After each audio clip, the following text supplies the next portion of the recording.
কম খরচে দামি টেস্ট পেতে তৈরি করে নিন একবার এইভাবে ভোলা মাছ দিয়ে ফিশ বল, যেটা খেতে হবে একদম ভেটকি মাছের ফিশ বলের মতো। বাইরে একদম ক্রিপসি, ভিতরে ভীষণ সফট আর ভীষণ টেস্টি। তো এই রেসিপিটা একবার বলবো অবশ্যই ট্রাই করে দেখবেন। তো প্রথমেই গ্যাস ধরিয়ে একটা প্যান বসিয়ে তার মধ্যে দিয়ে দিয়েছি কিছুটা জল। জলটা একটু ফুটে উঠলেই তার মধ্যে একটু নুন, হলুদ আর সামান্য ভিনিগার দিয়ে দিতে হবে। তারপরে ভোলা মাছটাকে দিয়ে দিতে হবে। মাছটাকে দিয়ে 2 থেকে 3 মিনিট বড় জোর লাগবে মাছটা সিদ্ধ হতে। মাছটাকে 2 পিঠ ওলট পালট করে সিদ্ধ করে নিতে হবে। দেখুন, 2 থেকে 3 মিনিট সময় লেগেছে এই মাছটা সিদ্ধ হতে। একদম নরম, খুব তাড়াতাড়ি মাছটা সিদ্ধ হয়ে যায় আর ভীষণ টেস্ট হয়। তবে হ্যাঁ, ভুল করেও কিন্তু কেউ মাছটা ভেজে নিতে যাবেন না। এইভাবে সিদ্ধ করে নিয়ে তৈরি করলে তবেই কিন্তু টেস্টটা খুব সুন্দর আসবে। মাছটা সিদ্ধ হয়ে গেলে একটা প্লেটে তুলে নিয়ে একটু ঠান্ডা করে নিতে হবে। তারপর মাছগুলোকে এইভাবে খুলে নিতে হবে। কম খরচে ভীষণ টেস্টি একটা রেসিপি আপনাদের মাঝখানে আজকে শেয়ার করছি। তো ভিডিওটি লাইক দিয়ে দেখা শুরু করবেন। ভিডিওটি কে কোথা থেকে দেখছেন সেটাও বলবেন। আপনাদের কমেন্ট পড়তে কিন্তু ভীষণ ভালো লাগে। আর আপনারা যদি একটা লাইক দিয়ে দেন তাহলে কিন্তু নেক্সট ভিডিও বানাতে আমার অনেক বেশি ভালো লাগে। তো প্লিজ ভিডিওটি একটি লাইক দিয়ে দেখবেন। এই ফিশ বল যখন তৈরি করবেন তখন একটু বেশি করে বানিয়ে নেবেন, যদি বাড়িতে লোক সংখ্যা বেশি থাকে, কারণ একটা দুটো খেয়ে কারোরই মন ভরতে চাইবে না। খুব সহজেই সমস্ত মাছকে আলাদা করে নিয়েছি, পুরো গোটা কাঁটাটা আলাদা রয়েছে। এরপর একটা বোল নিয়ে নেব। বোলের মধ্যে ছাড়িয়ে রাখা মাছগুলোকে নিয়ে নেব। তবে মাছগুলোকে বোলের মধ্যে নেওয়ার আগে একটু চেক করে নেবেন যেন কোনো কাঁটা না থাকে। পেটের কাছে যে হালকা কাঁটা থাকে সেটা যেন না থাকে। এরপরে একটা মশলা তৈরি করব, তার জন্য একটা মিক্সির জার নিয়ে নিয়েছি।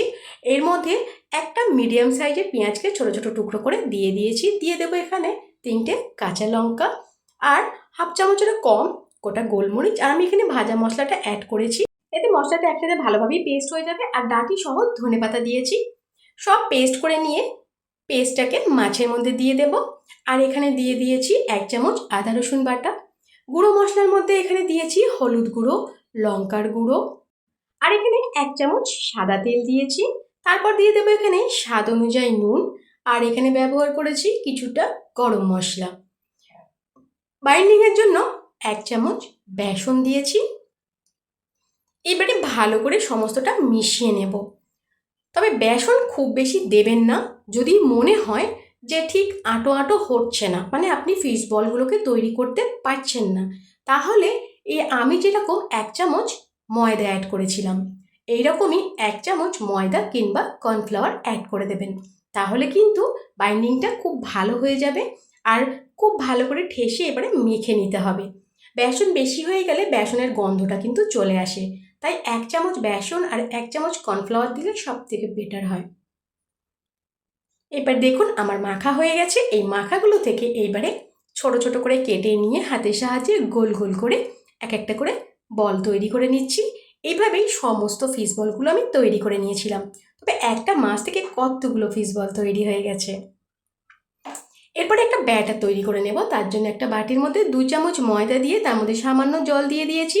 আর একটা মিডিয়াম ঘনত্বের ব্যাটার তৈরি করে নিয়েছি। এরপরে তৈরি করে রাখা ফিশ বলগুলোকে একটা একটা করে এই ব্যাটারের মধ্যে কোট করে নেব। ভালো করে ব্যাটারের মধ্যে কোট করে চামচের সাহায্যে তুলে নিয়ে এটাকেই আবার দিয়ে দেব ব্রেড ক্রাম্বসের মধ্যে। ব্রেড ক্রাম্বস যদি না থাকে তাহলে কিন্তু আপনারা টোস্ট বিস্কুটকেও গুঁড়ো করে নিতে পারেন। এরপরে ভালো করে এই ব্রেড ক্রাম্বসের মধ্যে কোট করে নিতে হবে ফিশ বলগুলোকে। আমি কিন্তু এই ফিশ বলগুলোকে ডবল কোটিং করেছিলাম। একবার এইভাবে তৈরি করে নিয়ে এটাকে আবারও ময়দার ব্যাটারের মধ্যে দিয়েছি, তারপর আবার তুলে নিয়ে আবার ব্রেড ক্রাম্বসে দিয়েছি। এইভাবে ডবলভাবে কোটিং করলে তাহলে ফিশ বলগুলো কিন্তু অনেক বেশি মুচমুচে হবে। সমস্ত ফিশ বল আমার রেডি করা হয়ে গেছে। এরপরে গ্যাস ধরিয়ে কড়া বসিয়ে তাতে তেল দিয়ে দিয়েছি। আর তেলটা যখন বেশ ভালো করে গরম হয়ে যাবে তখন এই বলগুলোকে এক এক করে দিয়ে দিতে হবে। মিডিয়াম টু হাই ফ্লেমে এই ফিশ বলগুলোকে ভেজে নিতে হবে, বেশ গোল্ডেন গোল্ডেন যতক্ষণ না হচ্ছে ততক্ষণ পর্যন্ত। আর একবারে যতটা কড়ার মধ্যে ধরেছে ততগুলোকে আমি এখানে দিয়ে দিয়েছিলাম।